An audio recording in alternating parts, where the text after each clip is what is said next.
Баршаңызға сәлем достар. Менің каналыма қош келдіңіздер. Бүгін сіздермен өте дәмді болып шығатын ақ праник жасайтын боламыз. Өте дәмді болып шығады. Видеоның соңына дейін менімен бірге болыңыздар. Ең алдымен бір ыдысымызды алып, оған 250 грамм ұнымызды салып аламыз. Одан кейін үстіне қантымызды саламыз.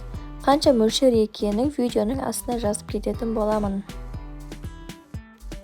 Екеуін венчиктің көмегімен бір араластырып аламыз.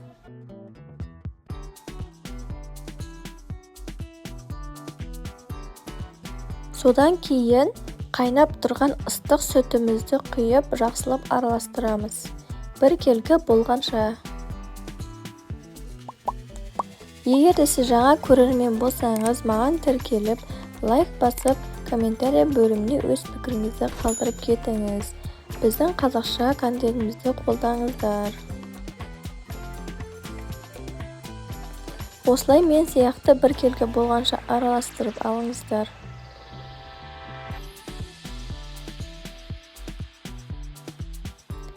Араластырып болғаннан кейін 4 жұмыртқа қосамыз.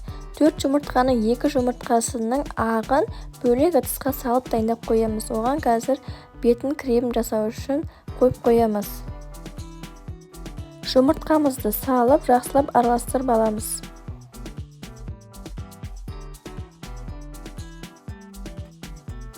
Содан кейін сұйық майды құямыз. Бір келгі болғанша жақсылап араластырамыз.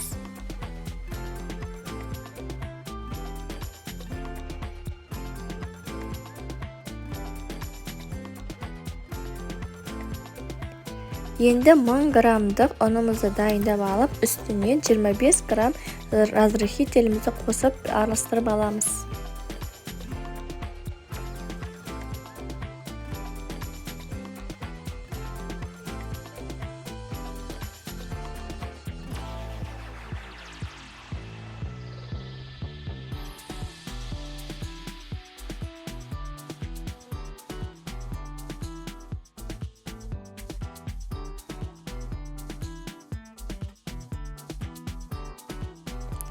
Араластырып алғаннан кейін ыдысымызға ұнымызды аз-аздан салып, бір келгі араластыра отырып, қамыр илейтін боламыз.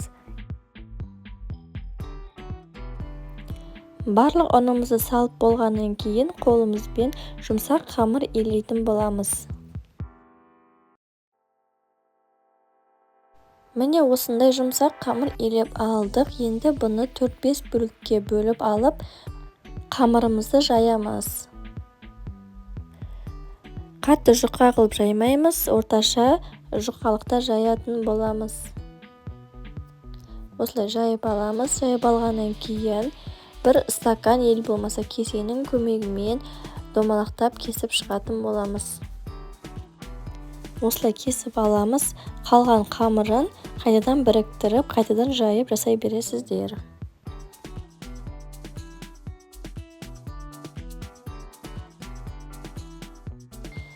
Праникімізді кесіп дайындап алдық. Енді бір табамызды алып, үстіне пергаментный қағазымызды төсеп, үстіне қойып, қызып тұрған пешімізде пісіріп аламыз.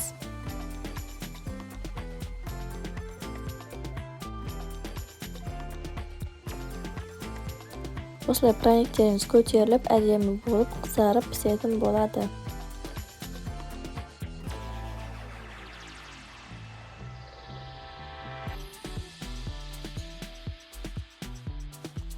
Барлық праниктерімді пісіріп алдым. Оның барлығын бір ыдысқа салып қойдым.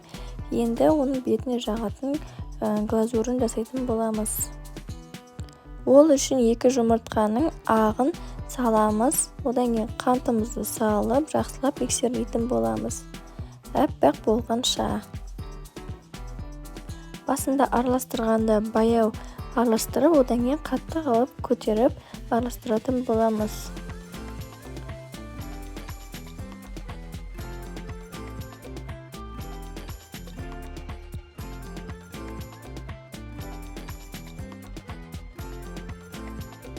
Осылай әппақ болғанша араластырып аласыздар.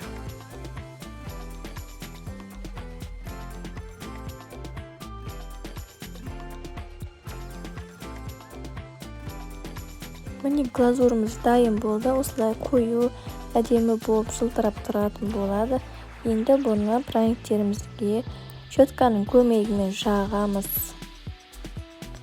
Осылай жағып аласыздар.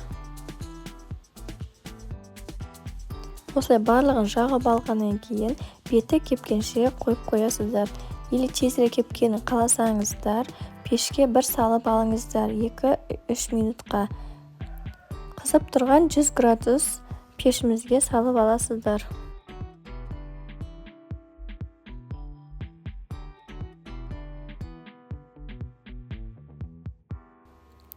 Міне аппақ праниктеріміз дайын болып шықты. Өте әдемі және де дәмі де өте керемет болып шығады. Міндетті түрде жасап көріңіздер, өкінбейсіздер. Видео сіздерге пайдалы болды деген үміттемін. Қолдау ретінде маған тіркеліп, лайк басып, комментарий бөліміне өз пікіріңізді қалдырып кетіңіздер. Сіздермен болған Әлия, қош сау болыңыздар. Баршаңызға белгілі хит болып жатқан дубайский шоколадты жасаймыз. Видеоның соңына дейін менімен бірге болыңыздар. Дубайский шоколадтың ең маңызды құрамы ол катаифи тестасы. Сонымен қатар шоколад және де фисташковый паста. Және де бояуды өз еркіңіз бойынша қосасыз. Одан кейін осындай шоколадқа арналған плитка қажет.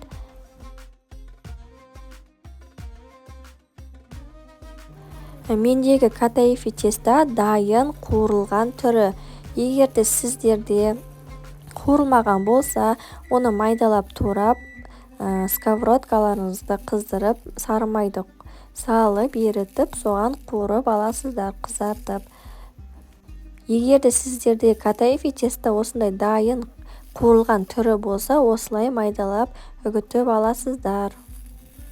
Айтпақшы, сіздер маған тіркелмеген болсаңыздар, маған тіркеліп, лайк басып, комментарий жазуды ұмытпаңыздар. Сонымен қатар қоңырауша батырмасын басып қойыңыздар. Сол кезде менің алғашқы видеоларымды ең бірінші болып көретін боласыздар. Тестамызды үгітіп алғаннан кейін шоколадымызды микроволновкада ерітіп аламыз. Микроволновкамен еріткен кезде абай болыңыздар. Көп уақытқа қойып жүрмеңіздер, себебі шоколадыңызды күйдіріп жібереді. Енді шоколад плиткамыздың үстіне қызыл бояу және де жасыл бояуымызды себеміз. Бояуды сеппей қойсаңыздар да болады, ол өз еркілеріңізде.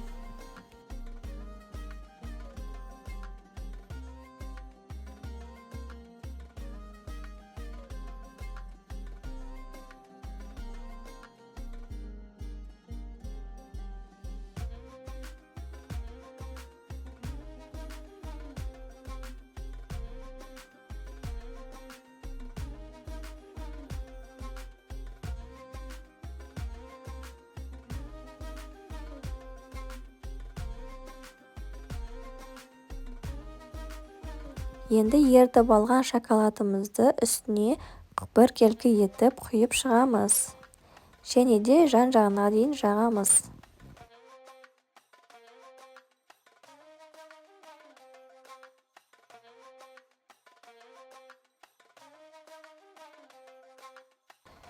Осылай шоколадымызды салып алғаннан кейін тоңазытқышымызға 10-15 минутқа қатырып аламыз.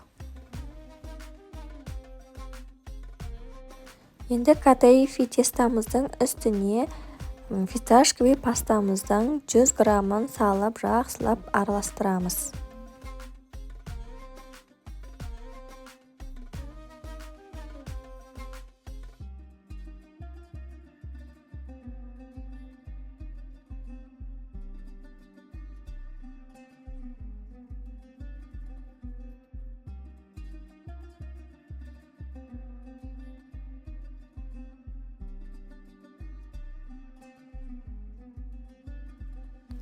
Осы дубайский шоколадымызға ерекше дәм беріп тұратын осы катаифи тестамен оның фисташковый пастасы. Осылай жақсылап дайындап алдық. Қатырып алған шоколадымыздың үстіне енді осы салмасын біркелкі етіп салып шығамыз.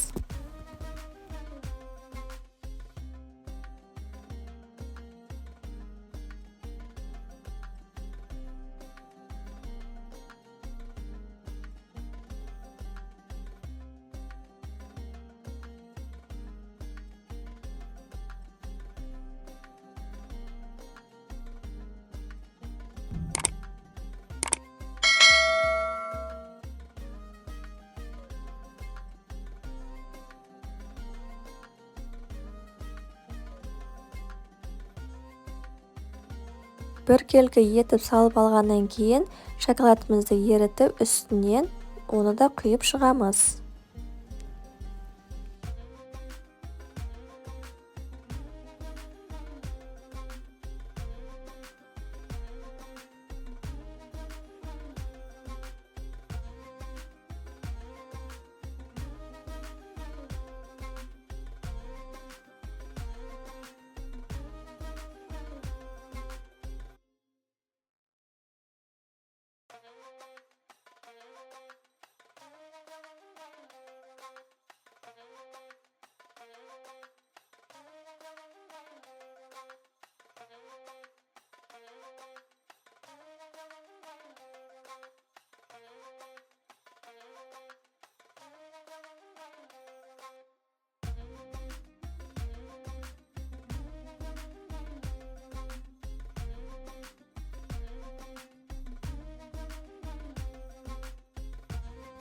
Шоколадымызды салып алғаннан кейін тағы да тоңазытқышымызға қатыруға жібереміз. 1,5 сағатқа жіберсеңіздер жеткілікті.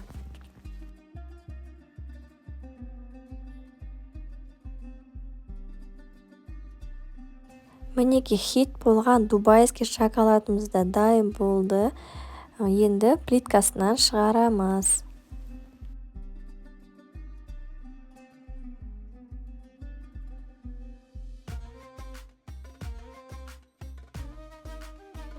Дубайский шоколадымыз біркелкі әдемі болып шықты. Осылай жасап көріңіздер. Дәмі деген өте керемет.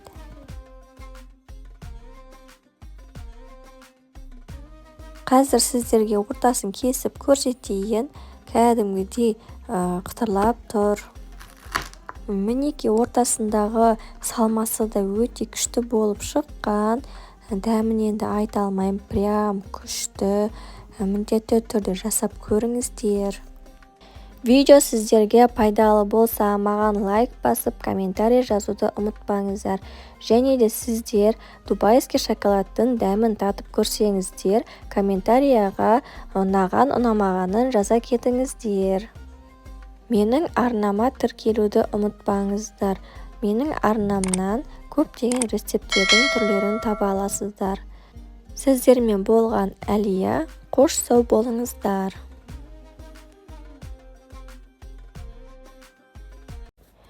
Құрметті көрермендер, бүгін сіздермен қытырлақ вафли жасайтын боламыз. Өте дәмді болып шығады.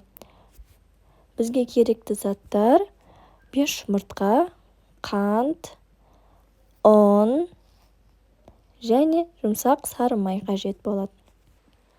Ең алдымен ыдысымызға жұмсақ сары майымызды салып, оның үстіне қантымызды аз-аздан салып, миксермен араластырамыз. Қантымыз ерігенше араластырып болдық. Енді жұмыртқа салып араластырамыз. Біркелкі болғанша араластырып алдық. Енді електен өткізілген ұнымызды салатын боламыз. Осылай аз-аздан. Сонымен қатар бұған қосылтқыш ас содасын қосудың қажеті жоқ. Міне жақсылап араластырып болдық. Біздің тестамыз дайын болды. Ең алдымен вафельницаларыңызды қыздырып алыңыздар. Мен алдын ала қыздырып алдым. Үлкен қасықпен осылай 1 қасық саласыздар. Егер де сіздер 2 қасық салатын болсаңыздар, сыртына ағып кетеді. Вафли тез піседі, сондықтан қарап қойыңыздар.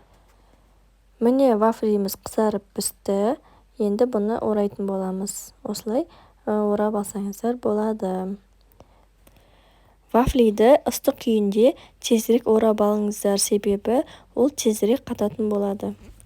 Міне біздің вафлиміз қызарып, әдемі болып пісті. Өте дәмді. Жасап көріңіздер. Видео ұнаған болса, маған тіркеліп, лайк басып, комментарий бөліміне пікіріңізді қалдырыңыз. Заварной немесе эклер деп аталатын өте дәмді тәттіні жасаймыз. Ең алдымен табамызды отқа қойып қыздырып аламыз. Оның үстіне сары майымызды салып, жақсылап ерітеміз. Мен сіздерге қазір 2 тәрелікке шығатын заварнойдың рецептін айтатын боламын. Және де одан көбірек жасайтын рецепттерді видеоның астына жазып кетемін. Қыздар, менің каналымды жоғалтып алмау үшін маған тіркеліп алыңыздар. Мен алдағы уақытта көптеген видео рецепттермен бөлісетін боламын. Сонымен қатар қоңырауша батырмасын басып алыңыздар. Менің жаңа видеом сіздерге салынды деп шығып тұратын болады.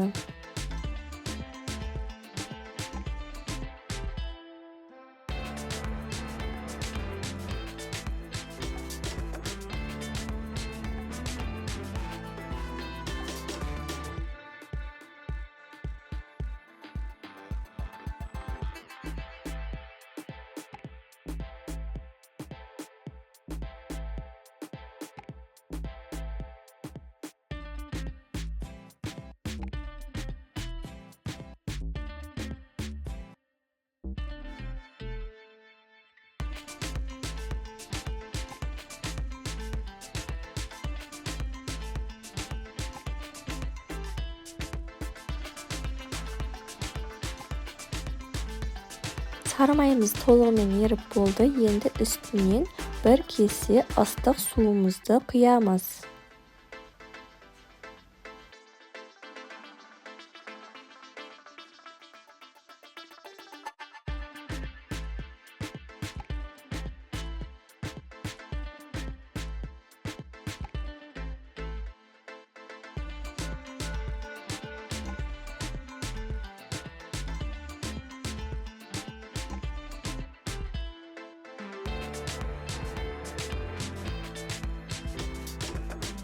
Bir aralastырып аламыз да үстінен 1 кесе ұнымызды салып, жақсылап қуырамыз. Қыздар, суды және де ұнды 1 кесемен өлшеп салыңыздар. Әр түрлі кесемен салуға болмайды.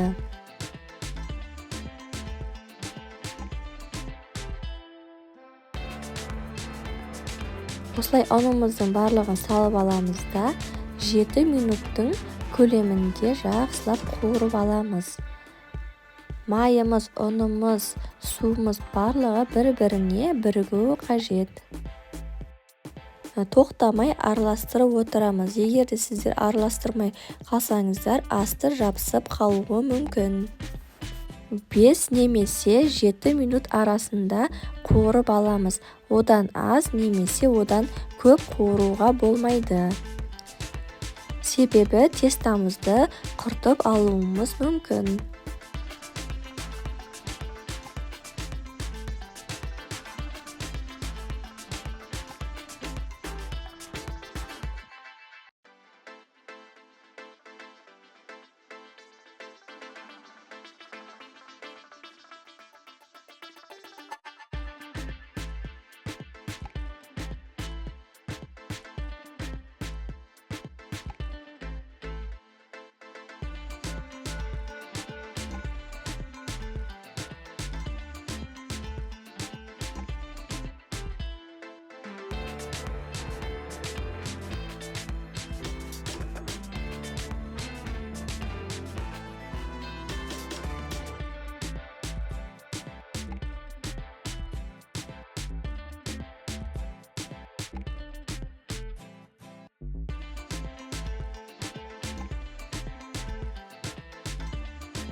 Міне біздің тестамыз дайын болды.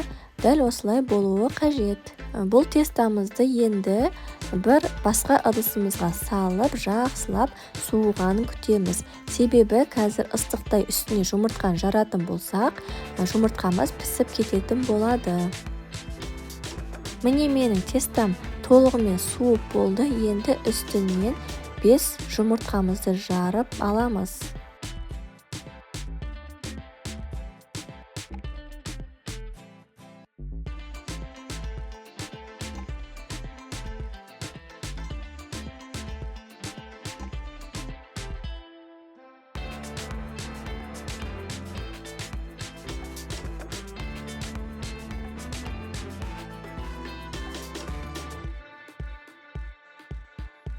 Жұмыртқамызды жарып алғаннан кейін тестамыз бен жұмыртқа екеуі біріккенше жақсылап араластырамыз.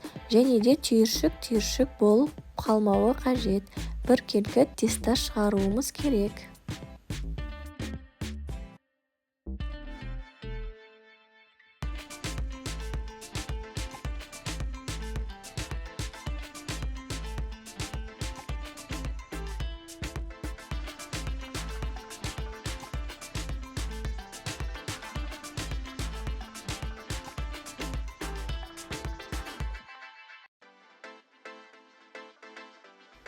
Тестамыз осылай бірігуі қажет. Дәл осылай болған кезде тестамызды пісіретін боламыз.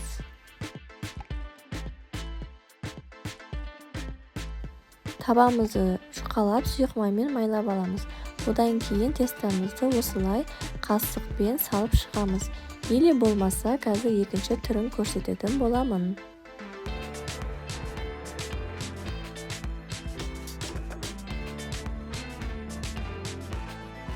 Екінші әдісіміз осылай кондитерский мешогымызға тестамызды саламыз.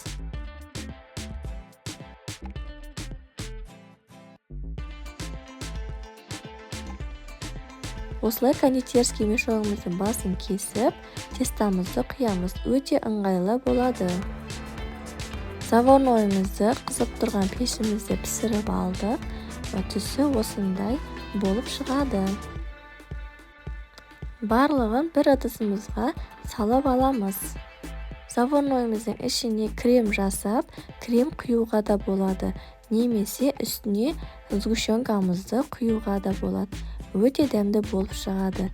Мен үстіне сгущенка құйып жасаймын. Дәмі деген өте дәмді болады. Маған негізі крем емес, осылай сгущенкамен жеген қаттырақ ұнайды. Осылай да жасап көріңіздер.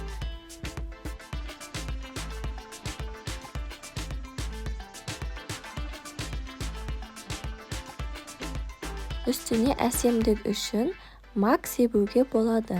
Осымен біздің заварнойымыз дайын болды. Міндетті түрде осы рецептпен жасап көріңіздер. Отбасыларыңызға және де қонақтарыңызға қатты ұнайтын болады. Видеом сіздерге пайдалы болса, маған тіркеліп, лайк басып, комментарий жазуды ұмытпаңыздар. Қош сау болыңыздар. Баршаңызға қайырлы күн. Бүгін сіздермен бір жасағаннан күшті болып шығатын сметанник тортын жасайтын боламыз. Арнама тіркеліп, қоңырауша батырмасын басып алыңыз. Алдағы уақытта менің видеоларымды бірінші болып көресіздер. Сметанникті жасау үшін бізге сары май, қант, жұмыртқа, ұн, разрыхитель керек. Ең алдымен бір ыдысымызды аламыз. Оның үстіне дайындап алған қантымызды салып, ұнымызды саламыз. Одан кейін бөлме температурасындағы жұмсақ сары майымызды салып, қолымызбен майда крошка жасайтын боламыз.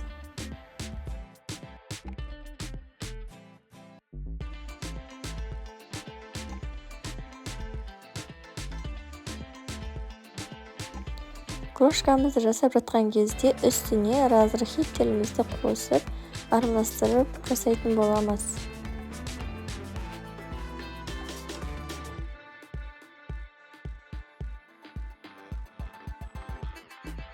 Осылай үгітіп жасап алдық. Енді үстіне бір жұмыртқамызды салып, жақсылап қамырын илейтін боламыз. бірікпей жатыр деп үстінен су тағы да жұмыртқа қосудың қажеті жоқ. Осы бір жұмыртқаның өзімен біз жақсы қамыр илеп шығатын боламыз. Просто жақсылап тұрып илесеңіздер, жақсы күшті болып шығатын болады.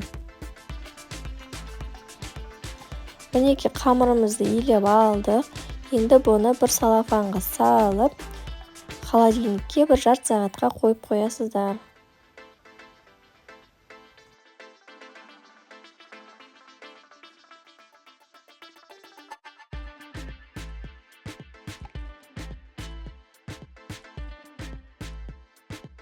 Қамырымызға жарты сағат өткеннен кейін кальций ыдысымыздың үстіне пергаментіне қағазын төсеп орналастырып аламыз. Менің кальций ыдысымның ұзындығы 26 сантиметрді құрайды. Енді ыдысымыздың үстіне қамырымызды орналастырамыз. Қамырымызды екіге бөліп аламыз. Бір бөлігін және жапсырғанға қойып қоямыз. Қалған бөлігін ең астына орналастыратын боламыз.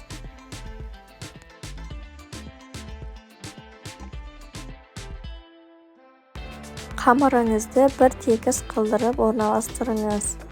Бір жері қалың, бір жері жұқа болып қалмасын.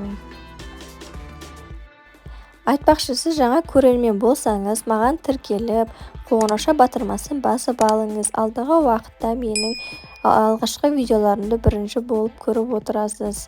Және де маған лайк басып, комментарий жазып кетіңіздер. Қамырымызды бір тегіс ету үшін осылай вилканың көмегімен басып шығамыз. Жанындағы қамырында бір тегіс қылып жасаңыздар. Біреу ұзын, біреу қысқа болып қалмасын. Тура осылай мен жасағандай қайталасаңыздар, қамырларыңыз жақсы болып пісіп шығатын болады. Енді ортасына салатын салмамызды жасайтын боламыз. Осылай 4 жұмыртқамызды салып, үстіне 100 грамм қантымызды қосып, 500-600 граммдық магазиннің сметанасын қосамыз. Осылай барлығын салып алғаннан кейін венчиктің или болмаса қасықтың көмегімен біркелкі болғанша араластырып аламыз. Миксерді қолданбаймыз. Осылай біркелкі қылып араластырып алдық. Енді оны қамырымыздың үстіне құятын боламыз.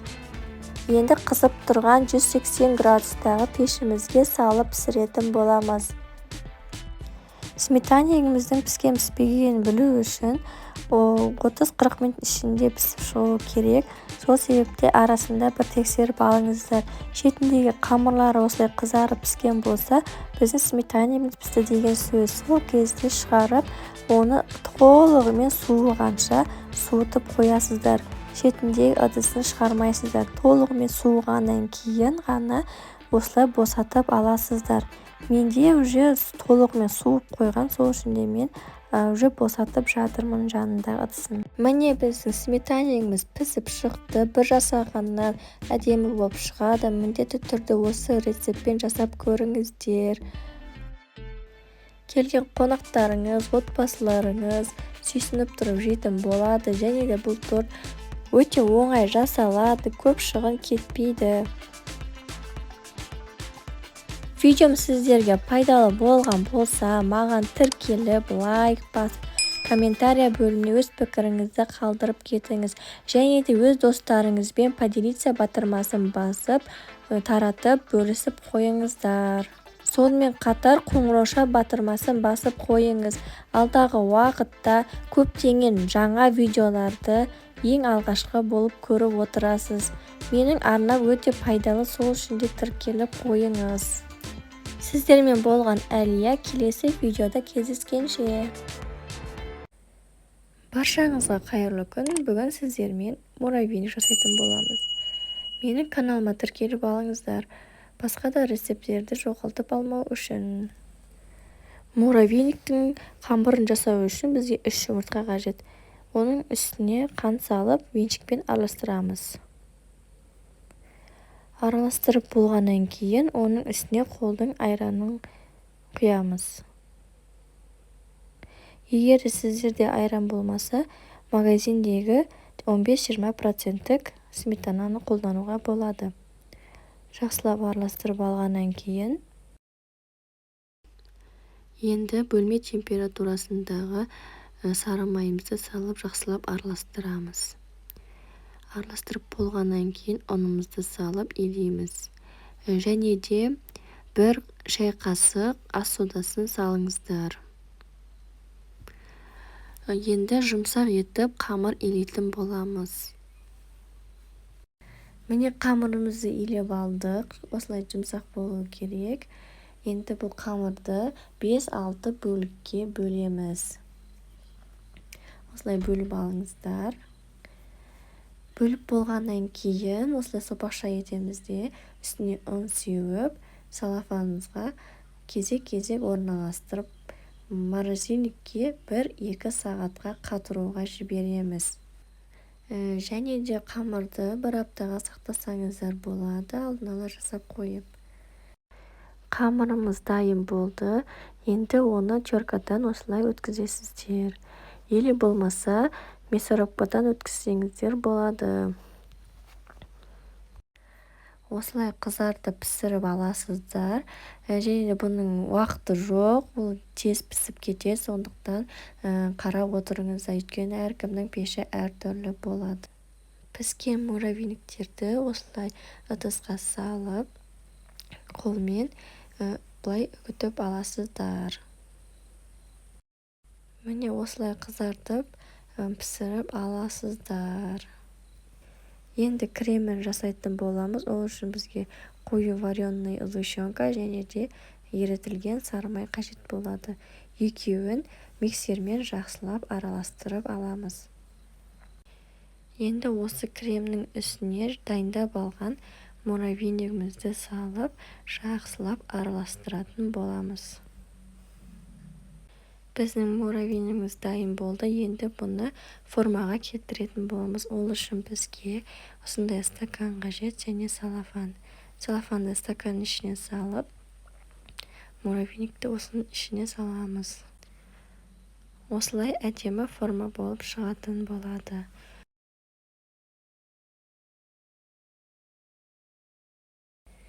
Және де сіздерге осындай домалақ түрін көрсететін боламын. Ол үшін бізге салафан қажет. Салафанға осын керегінше салып, салафанды осылай орап, қолмен айналдыра отырып, домалақ формаға келтіресіздер. Осылай өзіңізге ұнаған формада жасай бересіздер. Муравейнигімізді жасап болдық.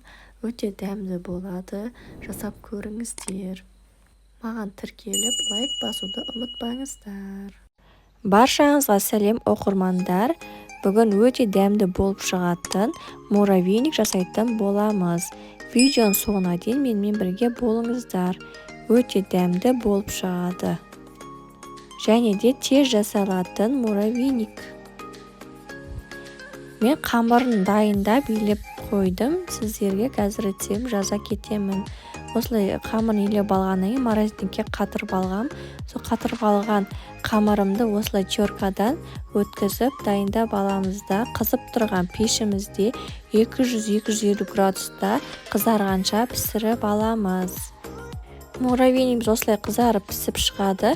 Оны осылай бір ыдысымызға салып аламыз да, қолымызбен араларын үгітіп ашып жібереміз. Егер де сіздер жаңа көрермен болсаңыздар, маған тіркеліп, лайк басып, комментарий бөліміне өз пікірлеріңізді қалдыра кетіңіздер. Қазақша контенттің дамуына өз үлестеріңізді аз да болса қоса кетіңіздер. Осылайынан барлығын үгітіп аласыздар. Тез-тез үгітілетін болады.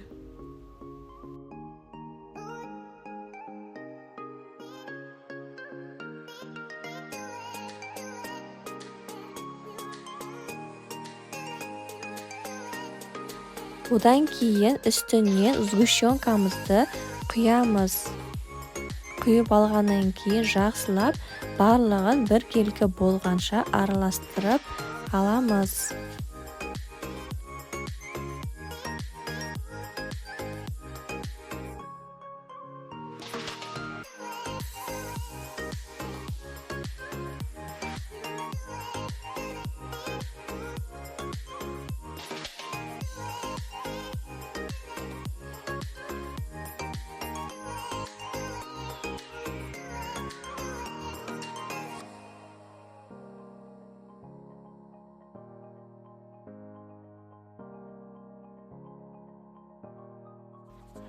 Араластырып алғаннан кейін тәрелкеміздің үстіне қою үшін осылай ыдысымызға саламыз. Келсе де жарай береді. Осылайынан салып аламын да тәрелкеміздің үстіне төңкеремін. Сол кезде әдемі пішінде шығатын болады.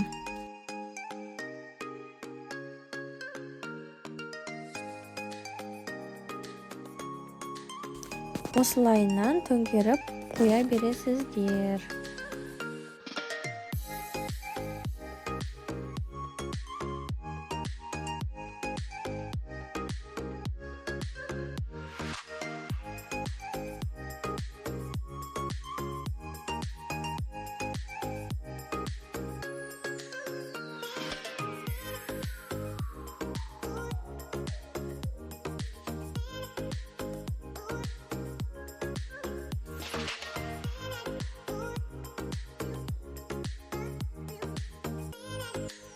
Видеом сіздерге пайдалы болса, маған тіркеліп, лайк басып, комментарий бөлігіне пікірлеріңізді қалдыра кетіңіздер.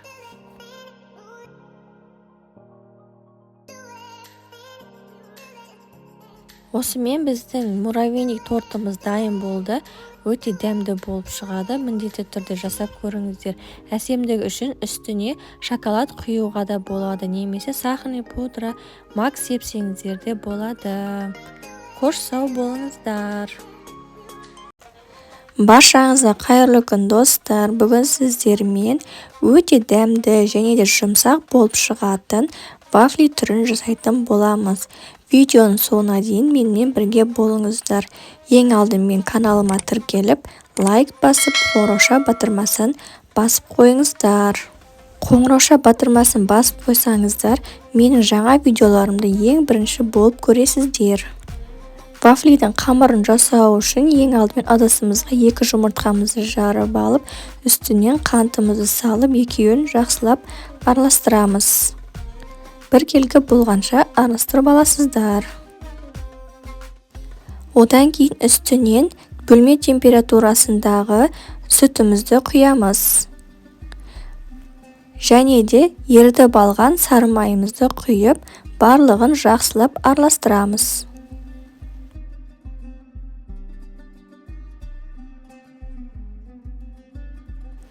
Басқа бір ыдысымызды алып, ұнымызды салып дайындап аламыз да, үстінен қопсытқышымызды салып, екеуін жақсылап бір келгі болғанша араластырып аламыз.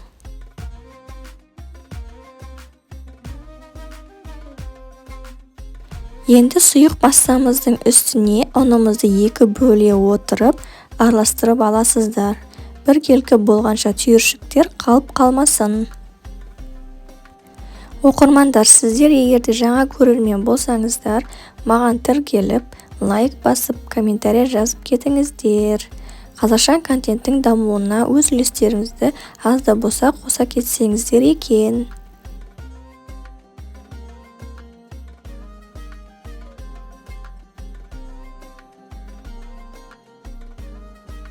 Міне осылай вафлиміздің қамырын венчиктің көмегімен араластырып дайындап алдық.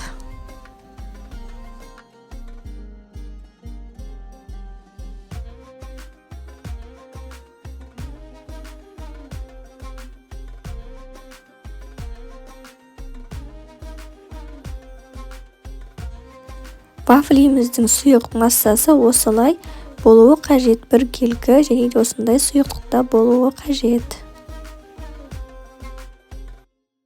Вафли пісіретін осындай арнайы вафельницамыздың ішін бірінші сұйық маймен майлап аласыздар. Одан кейін осы сұйық массамызды құямыз. Құйып алғаннан кейін бетін жабасыздар.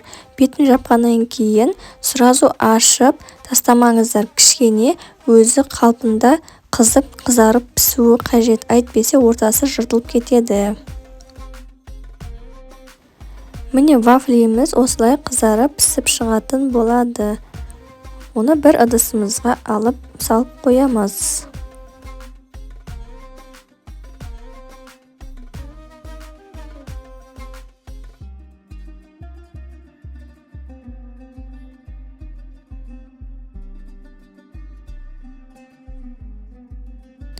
Осылай пісіріп алғаннан кейін вафельницамыздың үстіне қайтадан сұйық майын құйып жағып алыңыздар. Әйтпесе жабысып қалуы да мүмкін.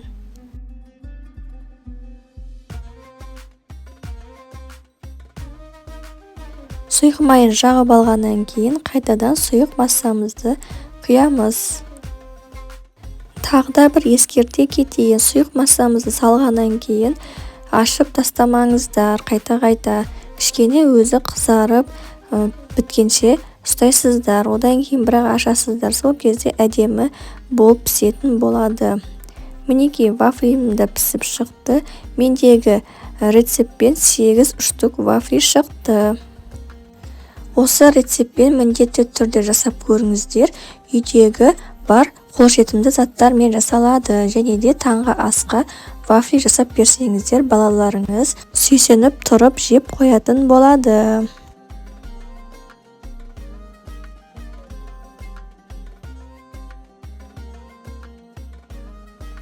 Осымен біздің өте жұмсақ, дәмді болып шығатын вафлиларымыз дайын. Міндетті түрде осы рецептпен жасап көріңіздер. Видеом сіздерге пайдалы болса, лайк басып, тіркеліп қойыңыздар. Сіздермен болған Әлия. Қош сау болыңыздар.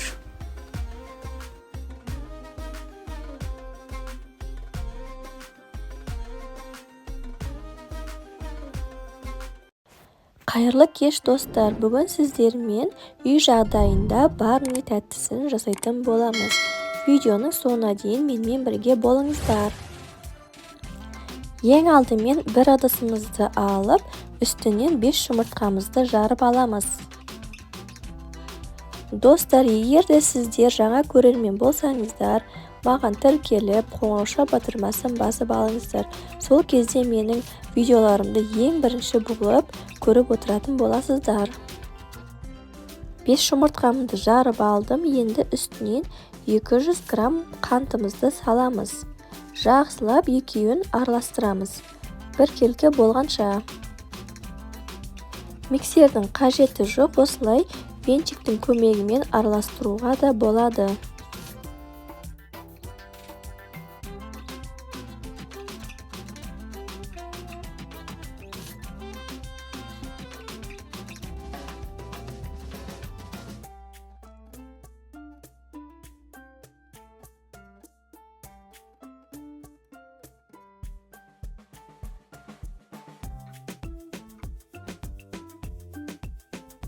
Енді үстінен майонезімізді қосамыз. Қанша мөлшер екенін видеоның астына жазып кететін боламын.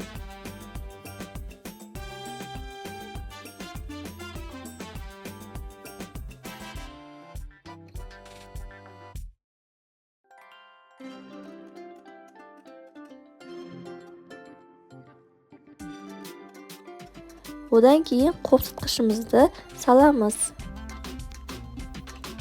Барлығын біркелкі болғанша араластырамыз.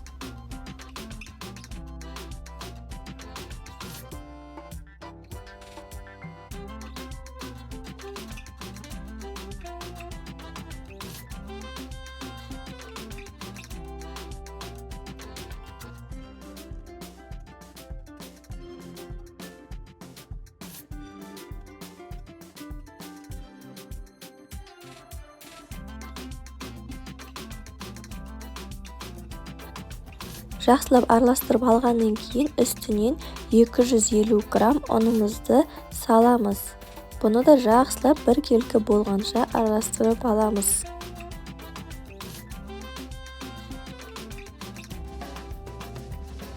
Достар, қазақша контенттің дамуына өз үлестеріңізді қосып, видеоға лайк басып, комментарий жазуды ұмытпаңыздар. Сіздердің әр жазған комментарияларыңыз мен үшін маңызды.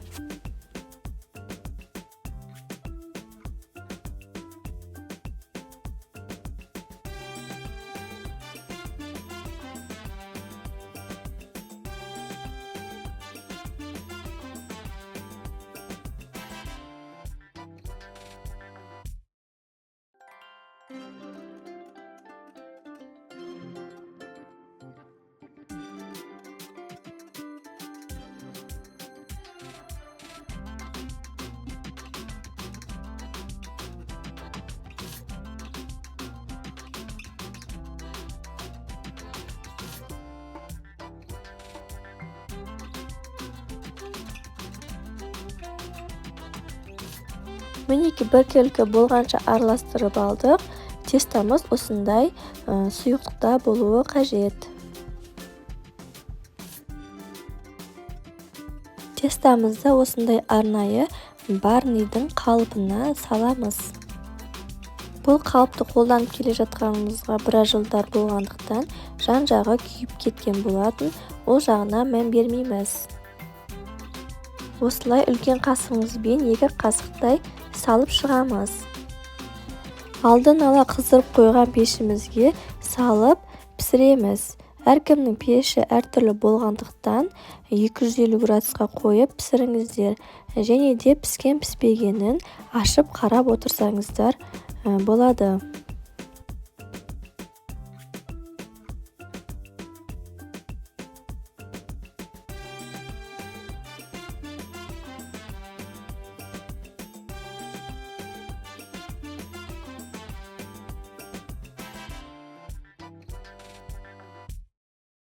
Тестамыз біркелкі түсу үшін осылай сілкіп аламыз. Міне біздің барнийіміз де пісіп шықты. Кішкене суығаннан кейін ғана қалпынан босатамыз. Сол кезде әдемі болып шығатын болады.